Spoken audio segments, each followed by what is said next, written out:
My name's David Jackson. I'm the CEO of a company called Australian Lifetech. We're based in Melbourne, Australia, and we essentially create digital subscription platforms in the health, wellness, fitness, nutrition space. Has accelerated dramatically as a result of COVID and sort of launched us forward 3 or 5 years to where we thought we'd be. We're 5 years old and we've moved through that sort of the startup venture stage into an established business.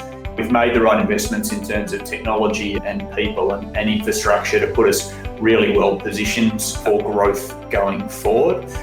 We rely very heavily on digital marketing to fuel that growth.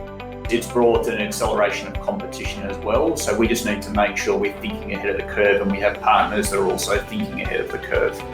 We get approached a lot by marketing providers and digital marketing companies promising that they can transform our company and help us grow. Because more often than not, there's a level of overpromise and under-deliver. Really had quite the opposite experience with Quantcast.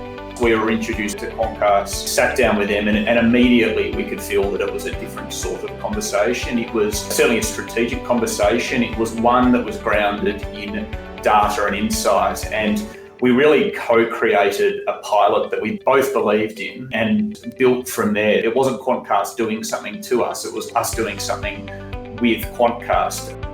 We agreed the objectives up front, we measured them on a daily, weekly basis, and from there we were really able to nurture the partnership and month on month achieve the objectives that we'd set forth. It really transformed into something that was far more strategic than a lot of the other providers that we have. From a uniqueness perspective, there was a real desire to understand our business. What were the value drivers for us and what did we really want to achieve beyond sort of the customer acquisition cost? Quantcast has also been really good in sharing strategic insights, whether that's on our business, our customers, competitors, the market. And again, it goes to that desire from Quantcast to demonstrate value over and above what I would normally expect.